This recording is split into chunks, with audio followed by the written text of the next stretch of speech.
আমাদের সাথে একটু গ্যাঞ্জাম ছিল 10 নম্বরে। ইসমাইল নাম, সে যুবলীগের সহসভাপতি। তিনি আমাদের সাথে দ্বন্দ্ব বাজিয়েছে। আমার দাদু মুরব্বী মানুষ, আমার দাদি মুরব্বী, তাদের সাথে গ্যাঞ্জাম বাজছে। আমার ওখানে কোনো ভূমিকাই ছিল না, আমি কোনো কথাই বলি না ওনাদের সাথে, আমি বসে রয়েছি। আমার দাদুকে মারতে গেছে উনি, আমি তাও কোনো প্রতিবাদ করি নাই। এক পর্যায়ে আমার দাদুকে মারতে পারে নাই বিধায় আমি ছিলাম বসা, আমাকে মারছে। অনার্থক, শুধু শুধু আমাকে মারছে। ওখানে আরও 10জন সাক্ষী ছিল। তারপর আমাকে মারার পর এরকম চলে গেছে। তার মানে বেশি মারছে আমাকে। কি দিয়ে মারধর করছে? আমাকে দোকানের চলা দিয়ে মারছে, দোকান যেটা ঝাঁট উঠায় ওইটা দিয়ে মারছে। তারপর আমাকে ফেলে 2জন মিলে তারপর মারছে।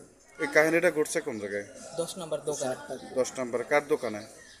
দোকান হচ্ছে কোহিনুর, সেলিম, ওরই সন্তান। সেলিম তার সন্তান, মানে মারধর করছে যে।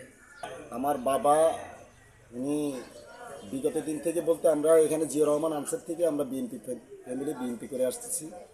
তো ও আমার বাবাকে বলছিল নাকি জামাতে ভোট দেওয়ার জন্য ওরা, আমার বাবা তা দেয়নি। না দেওয়া নিয়ে এটা নিয়ে যেহেতু বাকবিন্দ হয়েছে, বাকবিন্দ হওয়ার পরে 10 নম্বরে এনাদেরকে ডাইকা নিয়ে আসছে, আমি জানি না।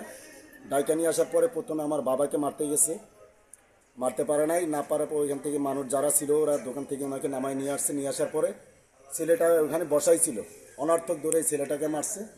মানে বিএনপি অঙ্গ সংগঠনের মানুষকে মানে মেরে ফেলবে এইরকম। আর আজকে আবার সকালে গিয়ে আমার মা বাবাকে হুমকি দিয়ে আসছে যে মেডিকেল এক জায়গায় পাঠাইছি, তোদেরকে আজকে রাত্রের ভিতরে আবার মেডিকেলে পাঠাবো, এরকম হুমকি দিয়ে আসছে। তো এই মতো অবস্থায় আমি সাংবাদিক ভাইদের কাছে এবং আমার বিএনপি অঙ্গ সংগঠনের কাছে এবং যারা প্রশাসনের যা দায়িত্বে আছেন, আমি সবার কাছে সার্বিক সহযোগিতা চাই এবং আমার ফ্যামিলির প্রাণনাশের হুমকির থেকে আমাকে রক্ষা করুন।